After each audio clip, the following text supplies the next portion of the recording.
Hi everyone, this is Hans Appen, and welcome to the Ben Burnett Show. Ben just wrapped up a recording for next week's episode, and it being the day after the election, we thought we'd have a little roundtable on some of our reaction and just record it and put it out there on the podcast. So here it is. But I don't know the last conservative, I won't even say conservative, the last Republican president that got a benefit, or candidate that got a benefit of the doubt from the media. But define the benefit of the doubt. Mitt Romney was a crazy Mormon. John McCain, they didn't do any favors to until he was terminally ill. I don't know about the press loved John McCain. But they didn't love him until he lost to Obama. He carved out a very interesting role for himself. So if you look at the job of a person who's supposed to be a legislator, right? That would mean lawmaker, correct? Right. He didn't have a huge body of work to look back on as an effective lawmaker. He in some respects was a person who served his constituents to the extent that he was a regular visitor on basically television news shows. You know, which is an interesting way to sort of build your career. Right. So it wasn't somebody who's a backbencher, working the trenches, doing the stuff, the nitty gritty stuff of moving policy forward or making law itself. He was great on a Sunday morning at 9:30 to be contrarian. And that was a role he played very well. And to a certain extent, and that's to speak nothing of denigrating his service to our country, sure, no. or any of the other things that made up who he was. But it's a little bit like the role that Lindsey Graham has to a certain extent. The media loves access. Absolutely. John McCain was all about access. That's right. Lindsey Graham is all about access. Yeah. And I reject the idea that why is it the media's job to give a politician or a candidate the benefit of the doubt? Isn't it their job to question the platform or the opinions of an elected official? It is 100%. So what do you mean then that he was never given the benefit of the doubt? I think largely outside of Fox News, which I use that term loosely as a label for the news part. I don't feel like before Donald Trump, the Republicans still didn't get as fair treatment as, and I'm saying pre-2016. You guys act like they just all of a sudden Republicans started persecuting the media. Donald Trump's not friends with them. Okay, for sure. But so the Atlanta Falcons are what, 3-5 now, right? I think that's their record. Are they one game under 500? Anyway, they're 3-5. So when the paper says the Falcons are 3-5, it's not a reasonable response for some person to say the AJC is biased against the Falcons. Their record is 3-5. Now, it's a different thing to say the Falcons are 3-5 and their head coach stinks, because that then becomes a subject of discussion. But to say the record is 3-5 is not an example of media bias. So if you were to say the deficit is X, that's not reporting negatively against the people who made the deficit X. That's the deficit, right?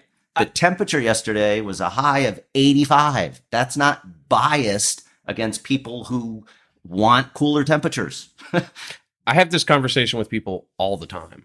And it's like, and this idea that the media has some sort of obligation to give balanced coverage. If they report on 5 negative Trump activities, they have to go find 5 positive Trump activities to balance it out. No, I don't mind that, but they wouldn't.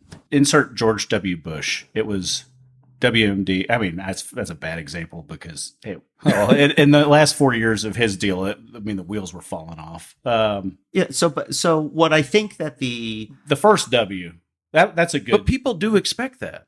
I would. That is the rationale for labeling the media fake news. Is it's not balanced.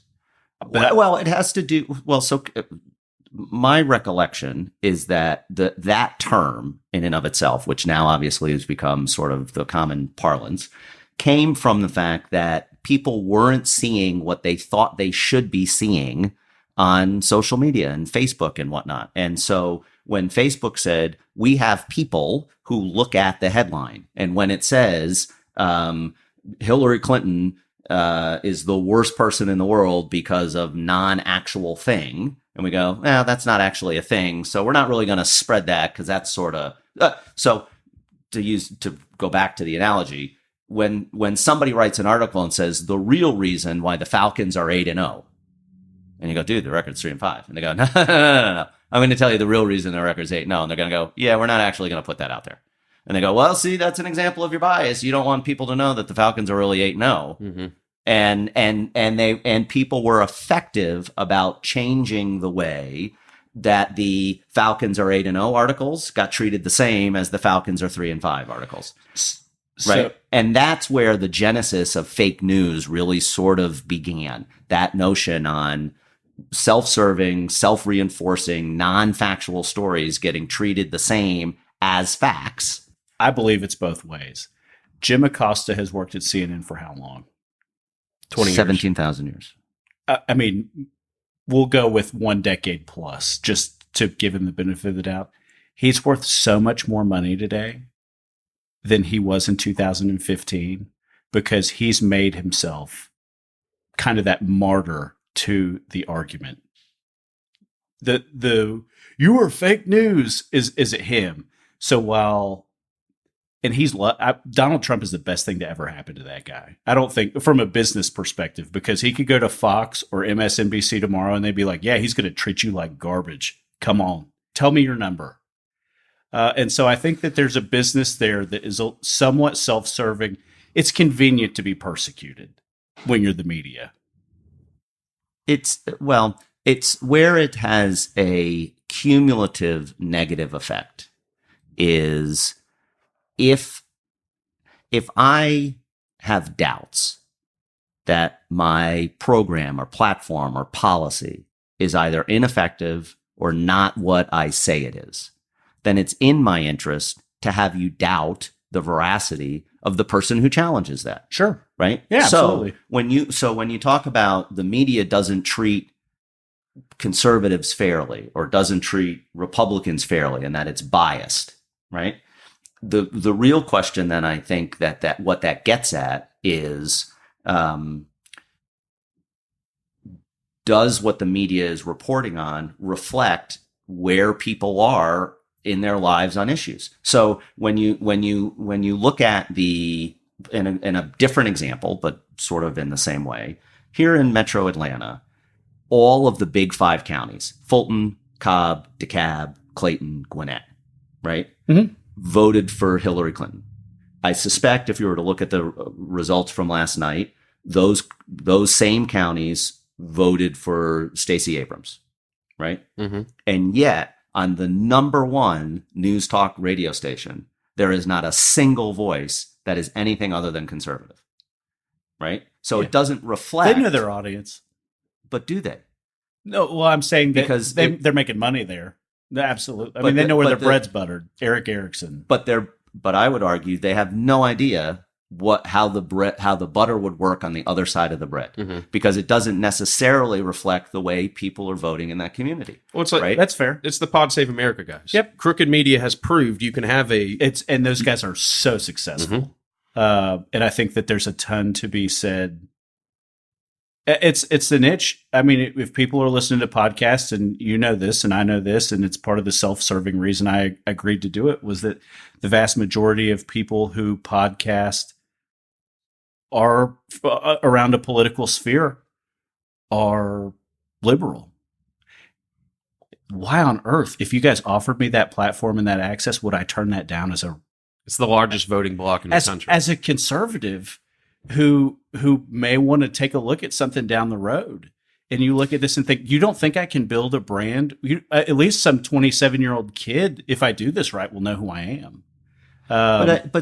Whereas he just otherwise listen to Pod Save America and check the D. Right. Well, but so let's explore that a little more deeply, right? Because what I'm suggesting is if you're correct that someone like Jim Acosta has a value in the marketplace, then why doesn't a WSB have a talk version of Jim Acosta? It's a great question. Right? And It's because they believe in the news. And I think you are talking about two different things. I am. I think you're talking about a business model for the news, and you're talking about what does it mean to report the news. That's fair. Plenty of newscasters could make tons more money doing something different or at a different outlet. But there are still plenty of journalists. I've got Sure. 3 of them sitting outside this room who could make a ton more money doing something else than reporting here at Appen Media Group. But they love what they do, and each and every one of them will tell you, we love what we do. I'm not telling them not to. I'm just saying We're having a macro. but I'm so just in saying I some think you're respects, talking but about two different things a little bit when you're trying to talk about, well, why does CNN cover what they cover? Yes, it's a bit of a business model and successful. and a successful business model, but a big part of it is that too many Americans rely on CNN or Fox News to consume their news. Well, and it would be if something happened, and I don't say this in any way, if something happened to Donald Trump and it was Mike Pence for the next 2 years calling 100% of the shots, it'd be the worst thing to happen to cable news in 4 years. And there's a crime in that. Yeah. So so here's why I disagree with that. Cable news was doing just fine before our current president. Yes, but they're doing much better. And they will do So just is the New York fine Times. afterwards. So but lost in that is and again, not to localize it, but let's suppose the Ben Burnett podcast becomes like the greatest thing. Oh, it's going when it becomes. Yeah, okay, when it becomes. I mean, my goal When is it to becomes- bury the black okay. box. But when it becomes the biggest thing, at some point, is the sidewalk going in on Mayfield or not? Right? So it's one thing to have the persona, right? And so when the paper says sidewalk is delayed again, and Ben Burnett podcast says, well, that's just the media giving you fake news because it's really not been delayed again. I honestly right? And everybody knows. look forward to that. Right. And everybody knows, right? And because you had the ribbon cutting and there's the picture of you with the shovel in the ground, and you'd be like, they just don't want to show you that it's on its way. It's nonsensical on some level, right? That it becomes something that has the great potential. So it's not just that you are a Republican today or you're a Democrat today. The question is, do you have the ability when it comes time and it is a vote that matters and it is a vote that does have that kind of significance, that you can pull the lever for the other party because it's what required of you as a citizen at that time. And if you've become so polluted because of the news sources that you've become so mistrustful of the fact when they say, so when the local paper says, asteroid is hitting tomorrow, and they go, they told me the sidewalks were going in last week and they didn't. There's no reason for me to worry about the asteroid. At some point, something is going to come along where you're going to have to be able to say, although I don't like it, right? So I may not agree in whole or in part with any of the talk content that's on WABE or is on WSB, but when they tell me there's an accident on the connector, It needs to be accurate. it needs to be accurate. And I don't go driving down the connector and be like, what the heck? Right. Why is all this traffic? And they'll be like, dude, we tried to tell you. But you blew us off because your preferred candidate tells you that don't trust these guys because it's biased. It makes no sense. I think sit here and I call think me you're a- talking about global warming a little bit there too. When 99% of scientists tell us that the climate's changing and the oceans are warming and we're seeing record-breaking hurricane seasons. So I never watched the movie. Mm-hmm. So I'm telling you that I never watched the movie. But what was the Waterworld? No, what was the one with Bruce Willis and the space shuttle and the Aerosmith song? Was it Asteroid? Armageddon. Armageddon. Yeah. Okay. Yeah. So imagine Armageddon. Were you singing that song? No, I wasn't singing that song. Imagine Armageddon as a much shorter movie where they say, this is coming and we need to do it. And some other group of scientists said, or not. And they said, well, there's a legitimate dispute. We might as well not do anything about it, right? What I would be concerned about, just as a regular person pulling into my cul-de-sac on any given night, is a lot of what this country was built on, a lot of what our origin story is about the fact that we take on the big, improbable challenges, the things that they go, it's not happening. We're never going to be able to do it. So if the evidence supports the fact that there is something that's going on now with the climate, and it would be in our interest as people to mitigate, fix, slow the train, do whatever, I'd like to think that we're still optimistic enough to go, we can do this. As silly as that may be to somebody who, if you are a person who believes with sincerity the idea of an all-powerful creator, who may laugh at the idea that they go, look at these guys down here thinking they're going to change the climate. I got this. I run this show, right? But we're down here fixing and building and doing and stuff. That's the kind of, for me, optimistic America that I think people like to see. Not this like, no, we can't do anything about it. Well, the problem is we're not addressing the optimism or whether or not we can do it at all. We're having a conversation that we're going round and round in a circle about whether it's something we need to even address. I think when you go to certain parts of the outside of the tornadoes or hurricanes, which I don't know that I'm ready to give you, when you go to China, when you go to South America or Australia and you sit there and look at the temperatures that have changed over the course of the last 25 years from year to year and season to season, and you go to the Australian Open in Melbourne, Australia in January, and it's 115 degrees, and it's literally one of the most populated cities in the world in the Southern Hemisphere, and it's also 1,000 miles from Antarctica. And it's like, how does this make sense? Like, you can't imagine if I told you that about Paris. So I think some of the places that it's seen don't necessarily get they have the more drastic changes, don't get the headline. Like, you don't see it. You don't see news about Malcolm Turnbull in Australia. Here, I mean, it's no offense to them. It's a great place. It's a wonderful people. But I do think that some of the places that are more affected, if they're affected, I think the people that have the data that can show it in a more drastic and meaningful way, they're just not who we choose to cover. And I think that that's totally fair. And if there was something that we could do, I think that that's why, as you look at Tesla, who's got an Elon Musk, guys that are really trying to, like, he's smarter than us. Let's just be honest. Like, he may have some craziness to him, but like, he's probably not all wrong about everything. He loves to fight all the public transit conversations in LA because he's like, the government's not good at this. Subsidize me. I can go to space. I can build a tunnel underneath. Like, I believe in betting on guys like that more than I do, agenda up. I believe that they're really smart people. And so your comment about scientists, I'm not a climate change denier. I don't know. Well, you're not.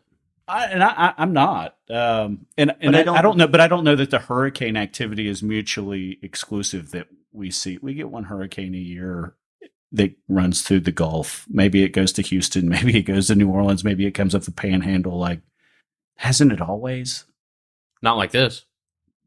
Well, not as strong as let's these suppose, are. So it does not matter to me today whether or not there were ever dinosaurs on Rucker Road.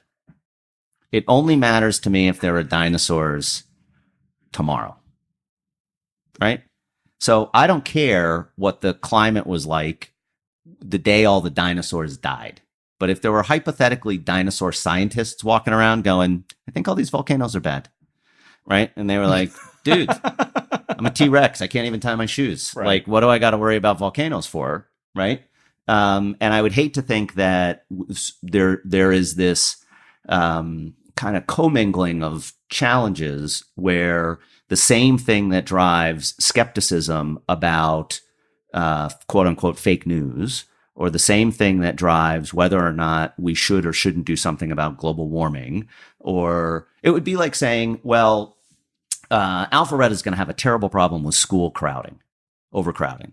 Oh, And now you're picking on me. But if the response to that was, well, at previous times the schools were more crowded, and at previous times the schools were less crowded. So why do we have to do anything about the schools? Because in the future they may be more crowded or they may be less crowded. You're going to have a problem with the people who are sitting with 55 kids in a classroom. Right. Right. And if you go, hey, not my problem to solve, because there used to be less crowded schools in Alpharetta. I don't know what to tell you. It's not workable. Right. And that to me is part of what the frustration is around some of these issues. Right. It's should a 20-year-old care about the rising cost of healthcare? I would think so, because it seemingly is going to be way more expensive if nothing changes for that kid when they get to be at a certain age, right? So again, if the basis of that is that I can't read an article in the newspaper without second guessing whether or not this is accurate or not, you're setting everybody back in their capacity to solve it. I'm not a tremendous criticizer of the local paper. They write articles with 55-gallon drums of ink. Yeah, but that and then, but to that point, on that note, that's what I don't understand. Unless it's just the narrative and what the president wants to create, he has to have somehow convinced himself that the more they write about him, the better it is for him, because he's got. Yeah. I mean, you saw all the turnout and it numbers. appears he's not wrong. Well, okay, so let's suppose you saw all the turnout for a midterm election that was higher, and I could argue that he was a co-conspirator in making it happen for both sides. Well, so what is fatiguing, right? Is pace. Yeah. Right? All the time. So you and I may today, we couldn't run in it, but because it was a women's half marathon. But if you and I had both entered the women's half marathon that was just here in Alpharetta within the last week or two, right? We conceivably, because we're both reasonably healthy people, we don't have any physical limitations, we could start that and finish it. The time period in which we're going to finish it is entirely different. Right? Yes, I would have been beaten by a whole lot of women running a half marathon. We're not winning. Okay. But my point is to say we start, we finish at whatever the pace is. It would be more challenging for us to finish that race if every 60, 90, 120 seconds somebody was running and punching us in the belly. And to a certain extent, part of where the president has been effective and different than candidates in the past is he sort of overwhelms all the time the system. So as far as like that old notion of being a disruptor, right? Part of what the recognition is to say the way in which people consume news or information, the way in which people interact with social media is just flood the zone. And there's so much that you're unable to respond. It is in an industry that typically government and I won't say the news cycle, I won't put it on him, but that are relatively designed to move slowly. And if you remove, so it's experience, right? So the hardest thing, so the reason why many politicians are risk adverse is because they want to avoid having to respond to something that's potentially catastrophically negative. Sure. Right? Absolutely. So rather than take a chance, let me stay in the middle. It's harder to upset people there. My win may not be as amazing. My loss may not be as humiliating. I'm going to kind of stay to the middle. You see it with the guys and women that just ran locally. How many conservative incumbent Republicans would come on your Black Box podcast? 2. Did you invite everybody you could have invited? More or less. Okay. We'll say but that's in fairness, 90, why would you? I think it's so lazy. Mm-hmm. And I don't know if it's that you're not risk averse. I'm not I'm risk averse with some things. I'm not risk averse with this because I control the mistake I'm going to make. Yeah, but I don't think reason. people have that within reason. I don't know that that's necessarily the case because of the fact that in the right circumstances, which are arguably the wrong circumstances for you, the out of context, the slip, the error, it's what. So, and I'll use an example that I'm a little more familiar with in the comedy context. A comedian tells a joke and then has to apologize for the joke. Right. That is never going to work right for the comedian. There is no comic for whom an apology about a joke, the person who it doesn't make it better. Oh yeah, no, that was great. I accept their apology. It is a pound of flesh that never becomes a pound. Right. It is constant trying to work it out. And that's so arguably if you took a comic's performance and transcribed it and handed it out and said, read through this. And I'm not actually going to perform, which, by the way, now that I'm talking about it, is a heck of a concept, is to basically come out on stage and go, let me hand out, here's my set.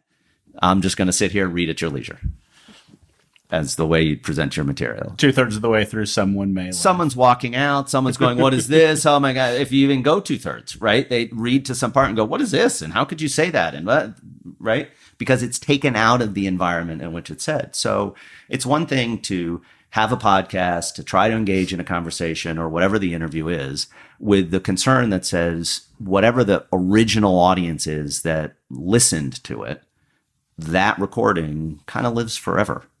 And at some point later, all of a sudden you have something that was taken out of context in an offshoot of a conversation that came up in the spur of the moment, and you go, that's the real reason we don't have sidewalks on Mayfield. Mm-hmm.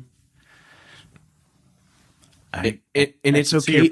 It's okay to be wrong. I think that's a big part of it too. That's what I don't. That's the part of sitting as an elected official that absolutely kills me. And I don't know that if it's just youth or naivety or what, but it's like, guys, I'm willing to do stuff that I think most of it's going to work out, but there'll be 5% that we're just probably not going to be able to, get back. And is that okay? Like, my contention is yes. Most people don't get into the arena because they're afraid they're going to have to live with that forever.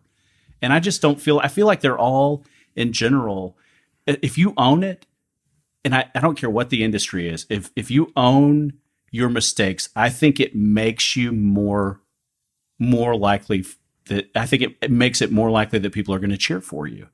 Because, and it can't be something that you can't, and we all know what those things are, that you can't recover from. But I do firmly believe that people want to see their public figures willing to go for it. Like, there are very few people that don't cheer for Elon Musk. It's not that the guy doesn't have quirks about him and that he hasn't made mistakes, but it's like, are we really not rooting for him to build a tunnel under Los Angeles? Like, it's not going to be me that changes the train system, the mass transit in Los Angeles. It's going to be him. Like, he was willing to, hey, give me the permits. And if this doesn't work out, then yeah, you can make fun of me that I dug a hole under LA and it didn't really do anything. Well, I think one of the challenges with public transportation, right, is people have a false sense of immediacy, right? So the news that I get on my device is instantaneous. But you want me to wait for 5 minutes on this platform for a train to show up? Right. Right. And when I think I could be there faster in my car, and by the way, WAB promised me there was no accident on the connector, and it turns out there was. Fake news. You are fake news. Yeah. It's so I think that's, you have a couple of things that work against each other, right? People get frustrated with voting, and the lines yesterday, were they long? There were lines. Some places there were lines. You're a day of voter. I'm always day of. It's game day, baby. Yeah, you gotta go I'll be there at 6:30 for the 7 a.m. kickoff. Right. You gotta go. You're tailgating in the parking lot. You're ready to go. You can't wait for the doors to open. But I don't think that the desire of people to, when they say this could be fixed by voting on our phones or using some other sort of technology, like we go to this immediacy sort of solution and you look at Musk and the others and go, well, we're going to change behavior. Right. That we're going to take all the people who maybe live up here in North Fulton and we'll really fix things if we persuade them all to just get on a MARTA stop at Windward. The bullet train. Right? The bullet train. And you go, that doesn't make sense because today might be the day that I decide to go get lunch at Lenox Mall and I'll never be able to get there if I don't have my your personal car in the parking lot. It will be interesting to see what happens with transit. I think that I was with folks at Waze, which is now owned by Google, in the last month as a representative from the city of Alpharetta, and to listen to those guys talk about how fanciful and broken the system is. Like they're rolling out a carpool product where you can literally have a community choose to subsidize that with last mile connectivity money, and that there are people buying into it. It's like when they're like, why would you continue to pay billions and billions and billions of dollars for something that nobody wants to ride? Or, and it, 30% of the people out here think that it's a worthwhile thing. But when you start looking at that from a math equation, it's like, if I want to subsidize it, make me ride it. Not like force me, make me compelled to be like, that is the best option. And that's just not what we have. And it's what we have in very few places. It's fine in New York City, but I mean, that's a fledgling example. But you could make the argument that says if you wanted that, right? So one of my favorite parts of post-election day opinion is when people say X number of people voted for this party, X number of people voted for that party, regardless of whatever the outcome of the votes were. Right. In terms of an individual election. Right. Right. I saw something this morning that talked about 9 million more people voted for Democratic Senate candidates than for Republican Senate candidates. Isn't that funny? And they picked up 3. They picked up 3 seats. Mm-hmm. Right. At least 3. Yeah. So, and they were always going to. Well, so leaving aside that, right? So, but again, that's a fact, right? Yeah. That isn't spin. That isn't bias. It says we're 5 and 3. We're 5 and 3. Yeah. But what it does point out is to say, if you have excess capacity in one party in some places and excess capacity for another party in other places. And those two things aren't going to balance themselves out. There's going to be no national movement to say, we need 1 million California Democrats to sign up and move to whatever state needs 1 million Democrats. Tennessee, Wyoming, to whatever, right? And likewise, it's not going to say, hey, we have some surplus here in Texas. If you guys could pack up and move to wherever, Virginia. Not much of a surplus in right? Texas. But whatever it is, right? To balance that out. Likewise, people who want to walk to work are going to find a home close to their job, or they're going to find a job close to their house. Yep. Right? People who are comfortable getting to and from on a bicycle or on a train are going to probably gravitate to a city where they can ride a bicycle or be on a train. It's very hard to kind of retrofit people who have chosen to live a certain way to change the behavior, right? Now, with experience, that happens, and you can see it in all of the placemaking that gets done with downtown communities that are revitalized, and they do a great job of that. And before you know it, there is a community, and it's vibrant, and it's doing and whatever. But that's a long range proposition that requires some investment. It doesn't happen overnight. Never happens overnight. That's I see hate mail weekly, literally weekly, on somebody who is putting a shovel in the ground and they're starting to turn dirt, and it was approved for that type of zoning 20 years ago. It happens. I mean, it's honestly, it's laughable because there are certain things you do at a place in time where you wouldn't make the same decision 20 years later, but you suffer with the consequences either way. And which is why you should stop the asteroid, right? So to me, that's the exact argument. So as today's elected official, right? You're the hypothetical proxy elected official. It could have been you too. Yeah, but it wasn't. So somebody shows up and says, why in the world are you building this, that, or the other? And your answer is, well, 20 years ago, when I was not in office and you didn't live here, they made this set of decisions that leads to the hole in the ground you see today. Yep. Okay. Now the question becomes, what are you and that unhappy constituent and you as the elected official say, what can we do differently so that the elected official 20 years from now and the resident from 20 years aren't looking at a different hole saying, how did this one get here? I actually think I have part of that solution. Teaser for the next episode. Right. Dun, dun, dun. Tune in next week for a very special Ben Burnett podcast. Ben solves democracy. Yeah. No, I have this hypothetical conversation with several of the guys and women I serve with on the council here in Alpharetta about it. And I use it all the time. It's field vision. And you have to know your situational awareness, where you are in the game. Are you in the first quarter? Are you in a third quarter? Like, are you looking for the big play or are you looking for a first down and to burn clock? And there's so many of those things that are in play with everything that you do. And one of the things that I really want to see, and I think I have support, is that there is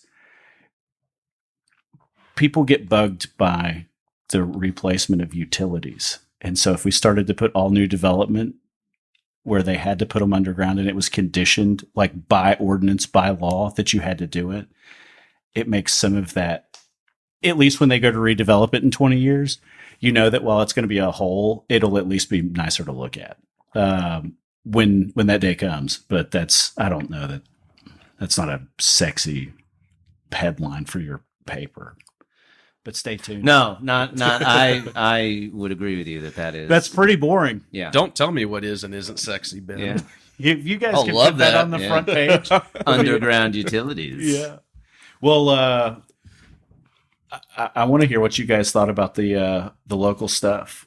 How local? You talking statewide? I want to know what I want to know if we confirmed that Congresswoman Handel is no longer. Is she still waiting to? As of 30 minutes ago, there is no update. There's no update. Although Bill Nelson actually just issued that he wants a recount in Florida. After conceding last night. I was going to say, well, that's interesting because we talked about that governor's race when I was on with Eamon, and I was like, look, it's great that Bernie Sanders is like your champion through the primary, but Florida still has a lot of people that live in rural agriculture-based communities. Like, he doesn't talk to them, and there's no part of him that's ever going to buy what he's selling. And so it's funny to watch these guys have to run, and women, in a primary and act like Casey Cagle is more like Donald Trump than anyone who has ever lived. It's like, I endorse Brian Kemp. It was like, well, that fell apart on you. And then to watch Kemp have to kind of distance himself from that until the end, where he's like the moderate businessman and the father of 3 girls. And apparently at his victory party last night, they were doing a highlight reel of all of his primary commercials. Oh, and they should have. I mean, they should live forever. That guy Jake's going to be seen 10 years from now. All of which is fine, but you should govern like you won 50-point-something% of the vote. Absolutely. And not govern like you won 90-point-something%. You should. You should, right? And likewise, so should have Abrams if she were the winner of the election, right? So it's not, which is, I think, sometimes this is part of what the bigger challenge is that there is this element to go scoreboard. And I'm not accountable and not actually see that it was 28-27 because they missed the extra point. Right. And maybe a weird call right at the end. Sort of a penalty that they hadn't called all game. And there's a lot of stuff. And you're like, we trounced you. And you're like, not. But there's, what's really interesting in having gotten the opportunity to know several of these folks in the General Assembly, and y'all know plenty of them too. They were shocked last night. And I felt like the only person, and I don't know if it's just that I pay attention or had sat there and knocked doors, but I sat there and, full disclosure, knocked a handful of doors for Kemp. And here, if you're a not hardcore Republican voter, they didn't like him very much. And that was because of the primary stuff. And granted, I thought they would still go to the poll for him to vote. But the fact that you have people who have served in capacities for a long time that were so situationally with that down and distance conversation that we're talking about, like first quarter, fourth quarter, what plays are you calling, that are way up the stack at the Gold Dome that were just like, I cannot believe what I saw. And it's like, have you been asleep? Well, but I do think that, again, it's a little bit of a different kind of environment, right? So I do think that there's a little bit of a learning curve for maybe people who got into office sort of under the old model in a different environment are now kind of learning it is a little bit of a different playing field, you know? And again, I'm not to use the sports analogy, you know, Lawrence Taylor would probably be thrown out of games for the way he hit the quarterback during his heyday. He'd be banned for life. Right. And you'd be like, you can't play that way anymore, Yeah. LT. Right. And you'd be like, what are you talking about? And so the person who can sort of adapt to what that is going to be successful. My challenge is, you know, you talked about people who vote for people who you'd be surprised that they would be supporting. My contention would be, if you're a homeowner and you're worried about your house burning down, you shouldn't elect an arsonist, right? That at some point you'd be like, but he said he wasn't going to burn my house down. And I'll be like, he ran on a campaign of saying, I'm setting everybody's house on fire, and suddenly be surprised and go, I had no idea. And you'd be like, well, dude, he told you, or she told you what they were going to do. Why are you surprised when that comes to pass? Because they pulled you aside at a, you know, pancake breakfast and said, your house is safe. It's not your house. It's not your house I'm coming for. It's those people's houses I'm coming for. And you'd be like, oh, good. Well, their house should be burned down, right? It's like, no. Sometimes when you set things on fire, it gets a little bit out of your control. I just thought it was absolutely hilarious to get those messages from people that just, like deer in headlights look like, where have you been? Like, as this area has changed and gone more technology driven, and you lure people from the Northeast and, you know, in California, and that's like, who's making up your workforce? It's less agrarian. Like, they're different voters. Like, how are you? It's honestly disappointing that so many of them are so out of touch. But it's also really interesting to see the parts of Forsyth County and the parts of Cherokee County and those that are still like, they have less in common with Alpharetta than they ever have, even though there's plenty of people that vote that way. It's still like there's a clear line somewhere between here and Milton where it shifts back to 2/3 Republican votes, whereas here, you know, and I talked to Chuck Martin last night, who everybody here, if you've lived here for 20 years, has had the opportunity to vote for. And, you know, he was talking about pulling numbers off the door at Windward Fire Station. He was like, man, 8 years ago, it was like 70-30. And I think I'm looking at 55. Part of that is there's less and less people who have lived in Alpharetta for 20 years. 100%. His name recognition is probably going down and down and down. And yeah, and I mean, unless I was an elected official, I wouldn't necessarily take the time to know who he was. But it is interesting to see it come. Yeah. So I would say, so what's interesting about that is there's less excuse now for not knowing the people who represent you. They're more accessible. Rare is the person who holds elective office who doesn't have some sort of social media presence. You don't really have to call the office. You don't have to go visit them. They're more accessible to you in some respects than they've ever been before. Mm-hmm. And it terrifies the people I work with. Well, but it's part of people going around launching podcasts. Yeah, but it's part of the deal. So to say I live in some community. So to me, it's not the way anybody votes, but really, I would suggest that the ballot should be loaded reverse. Absolutely. Right? That the locals are first and you work your way towards statewides. Because the ones that are the most impactful for most people's lives are, who is my councilman? Who are my mayor? Can I turn right out of my neighborhood? Right? Yeah. And so you should be voting for the person who's going to actually listen to you when you say, I'd like to turn right out on my neighborhood. And by the way, I've been talking about it for an hour. Where are the stinking sidewalks on Mayfield? Right? So there is a little bit of... You do know that Mayfield is sidewalked. I'm using it as a all the way to example. Milton. I just want to make Not sure on both sides. Yeah. It costs a lot because of money. of You the can complain bias. about me about And by Providence. the way, depending on which way you're walking, all of the sidewalks are on the left of the road, or all of the sidewalks are on the right of the road. They're partisan sidewalks. They're partisan sidewalks, right?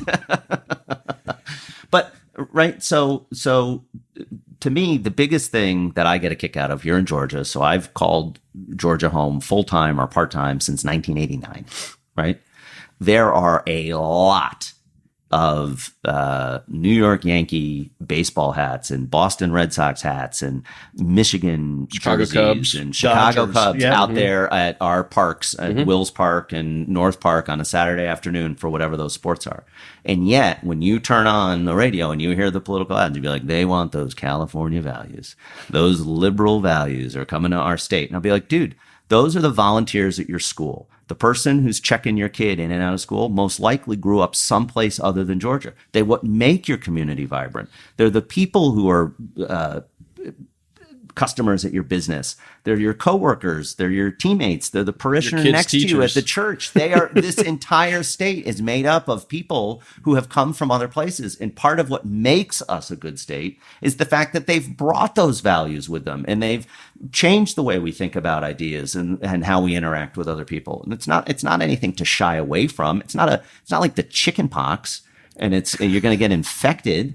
It's just a different way to approach some of what those life issues are. And it certainly isn't foreign to the extent that it should be rejected like it's a virus. Yeah, it is interesting as a guy who has spent a significant portion of time in Silicon Valley.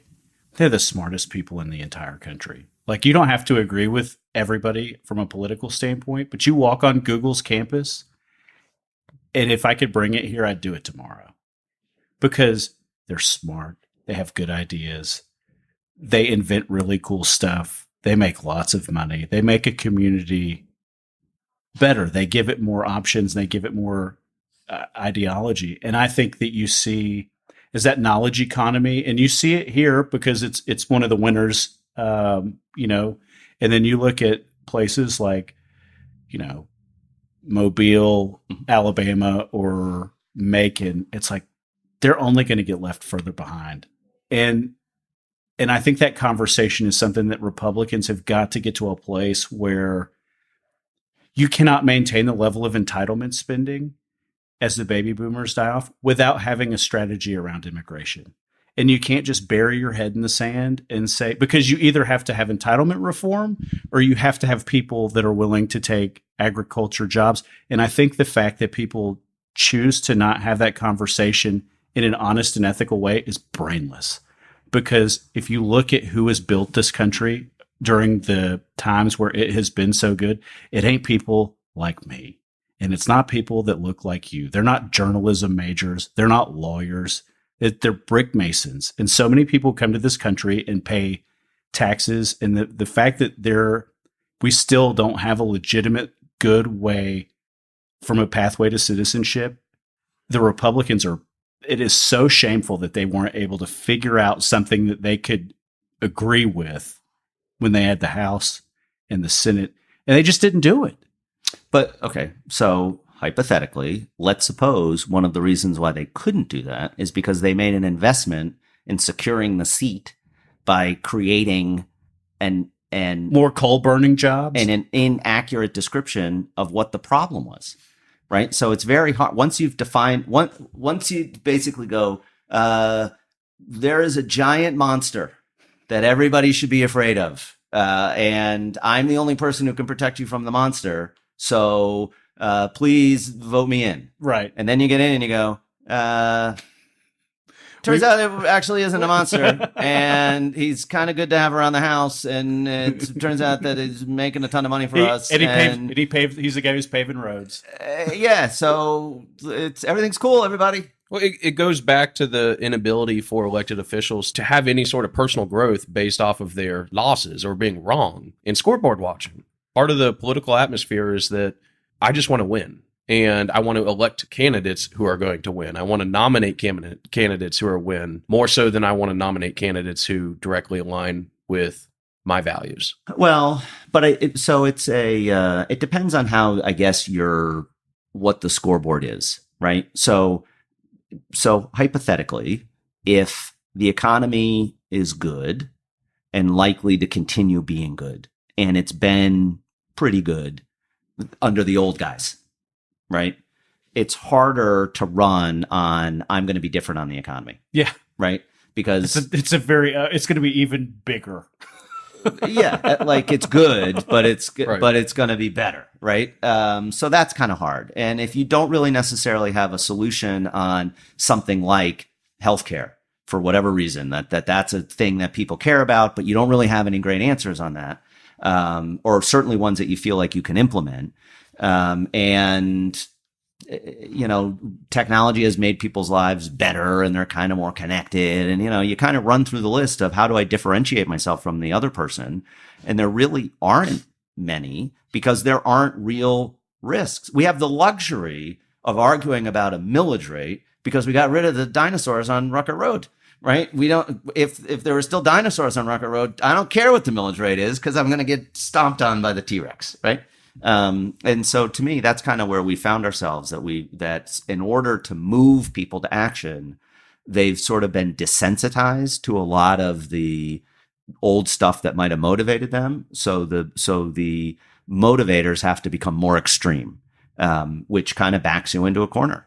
And that's a place that we should get out of. Whether you're Republican or conservative, you should want to be able to have a hard fought, well contested election over millage rate, not something that's trivial. Immigration that you have no control over. You would rather, and I absolutely firmly believe that Georgia 6 here locally, which is our representation to Washington, to sit there and double down and vote with the president who I voted for. And I'll tell everybody, I voted for Donald Trump in the primary. I voted for him in the general election. And I'm one of the people that's willing to take the good with the bad. That's not popular to say up here because it's not really, it's the Johnny Isaacson, well put together businessman, ethical, good guy, Republican.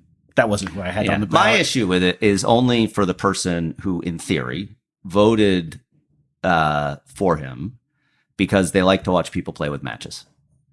And they go, sometimes stuff catches on fire, right? And you go, that's a risky game to play.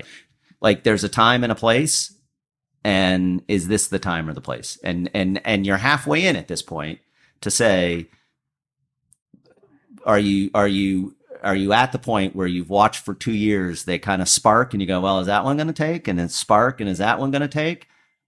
One of them's maybe going to take, and that could be really, really bad. And so if you, and again, to use the analogy, are hypothetically electing other people who are there going, do it, Donnie, do it, right? Then you go, this is really going to be bad. Or do you send somebody that goes, hey guys, playing with matches isn't as cool as it seems. Yeah, right? we should balance the budget and run on that because that's who we are, or whatever, you know what I mean? But or who we should be. Yeah. So, and I think that those are legitimate challenges that people worry about, and it's not. I don't know. I don't know the answer to it, but it certainly feels like the question that people ask sometimes is it okay if the answer is, well, nothing's caught on fire yet? And I don't know if that's an okay answer, right? The thing that I will give him an immense amount of credit for, and I think that there was it was probably not as blue a wave as it could have been. I don't think anybody will dispute that. But it's reasonably remarkable, all things being equal. Yeah. Depends how you look at it. I give him tremendous amount of credit for showing that the Republicans were totally full of it for all those years on Obamacare. And that would have never happened without him. But it was a better issue that was a campaign divisive sound point. And he said, hell no, guys. You've been saying this for years. If you mean it, put it on the floor. And I do. Because the truth is that, yeah, it got killed in the committee thing. And so it never really saw the floor. But they didn't want it to go away. they figured that once people had been on that for long enough, that they're like, the concept behind it, even though I firmly believe that it's fundamentally broken, is still, well, now she doesn't want you to be covered under pre-existing conditions. It was like, no, people have kind of got on the sauce, and they kind of like it. Well, so where that comes from is that it's fundamentally, so people, I believe, are by default fair. Yes. Right? Almost all. But so that's not to say that there aren't exceptions. So when someone says, I'm paying a premium for what I believe is coverage, we have a deal. And I may not like the deal. I may be paying more money for the deal than I think I should be, but we have a deal. You took my money. You promised certain coverage. Now I need it. Yeah. There's an expectation that coverage will be there. And it's frustrating to say, so what you're telling me is that because I have a heart condition, or because I have cancer, or because I have whatever it is, because I banged up my knee in high school, and now you're not going to pay for my knee replacement because it's a pre-existing condition, that is offensive to people, that says that isn't fair. It's part of what drives the sense that says, when I came to work for this company and I've spent 40 years down for you on that factory floor, and I gave you a part of my salary week in and week out, and there was a promise that there was going to be a pension for me there at the end. And now, as I've played by those rules, here at the finish line, you're going to say, we don't like those rules anymore, and we're going to change them. That's fundamentally offensive to people. That upsets them, and that violates that sense of fairness. Now, that's a different equation when you're 21 and you go down on that factory floor for the first time and you go, by the way, dude, this may not pension. Be here. Yeah, that's a different thing. But at the point in which you say you played by the rules, and that's what upsets people. And so I would argue that each of the parties addresses the way they get at trying to resolve that sense of fundamental unfairness, right? Democrats have a particular way of answering it that seems unfair in its own way, and Republicans have a way of answering that sort of harkens back or calls to that sort of self-sufficiency, pull you up by your bootstraps, that second guessing, bad news, so which is natural threat avoidance. Right. When your neighbor gets crushed by the T-Rex on Rucker Road, you'd be like, dude, that's why I never drive down Rucker Road, right? And then you get stomped on Mayfield. We have an ability to try to make ourselves feel as though those things aren't going to happen to us. But when it comes to things like healthcare, no family is immune from cancer somewhere that was brutal and difficult, and everybody saw how it bankrupted them. Potentially right? bankrupted. Yeah, absolutely. So there's a lot of reasons that kind of drive that stuff. So it is like playing with matches for candidates to say, I'm going to fix this, or we're going to eliminate it, or we're going to do something with it, and then not be able to deliver on that in a way that's meaningful to people. I thought the fact, if he has no other accomplishment, and I don't care, I certainly don't mind an extra 2 points on my federal income tax back. I don't know that it was the most fiscally responsible decision to make, and then to continue to spend money. But I was very grateful that he showed that it was a disingenuous talking point conversation. And I think we all have them, regardless of what level of government you're at. It's easy for me to just take bullets because we had a $2 million increase on the millage rate this year that we kept the same. But to sit there and try to explain to somebody that if I changed it and they got sued in Fulton County, got sued in court and lost, I would put this city's credit rating at risk. It's hard for them to understand that depth to why I chose to just be like, guys, shoot at me. It's fair. And I don't think that we have enough. I wish there are people like Lindsey Graham who, by all accounts, loves to hear himself talk. And I'm sure, I know he's smart. You don't get to that level. They're all intelligent. But I wish at some point those guys would quit running for president or quit running. You know what I mean? I don't know that they all run for president. I think they're all running for the first segment at 10 o'clock on Sunday morning. And it's a pretty sweet spot to have. That's where you become John McCain.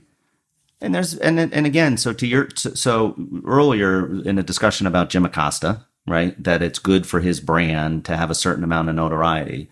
Well, it's good for some politician's brand, and it's value for them to be that person on that show. There's 100 people who have been elected to serve in the Senate. Why they can only figure out 5 that are available on Sunday morning at 10 is ridiculous. Yeah. Right? It doesn't need to be the same panel. We don't know what Doug Jones looks like. Right? Is there not? And I don't, God, good for each of them, right? But is there a reason? So for some time period, it was Jim Carville and Mary Matlin, or right, whatever his wife's name was, right? They were there every Sunday morning, and it was the whatever that show was. Stephanopoulos. Yeah, but they still Peggy Noonan is on Sunday mornings all the time saying Peggy Noonan things in the same way that she's been really since the Reagan administration. Yep. Is there no other different voice? And Bernie on CNN. Right. All the time. Yeah. John Kasich. And then, and so there is some rotation. Do they get paid to do that? They're not allowed. I doubt it. No. I've never been asked. They get paid in a book deal. Yeah. But yes, because then you come on and you do, so and they plug your book. Yeah. Yeah. So some of that is the benefit of the monopoly on opinion, or the gatekeeping to opinion, is eliminated by doing things like this, right? There's other opinions that can be heard. You're a big fan of the marketplace of ideas, right? It's popular for everybody to say these days. Nancy. Right?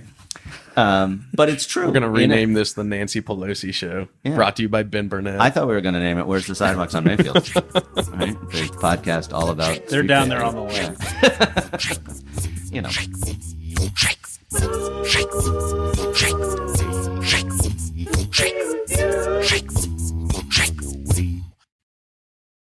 I know everything and I miss you so much. I still need you. I still need you. I know everything and I miss you so much. I still need you, my butterfly.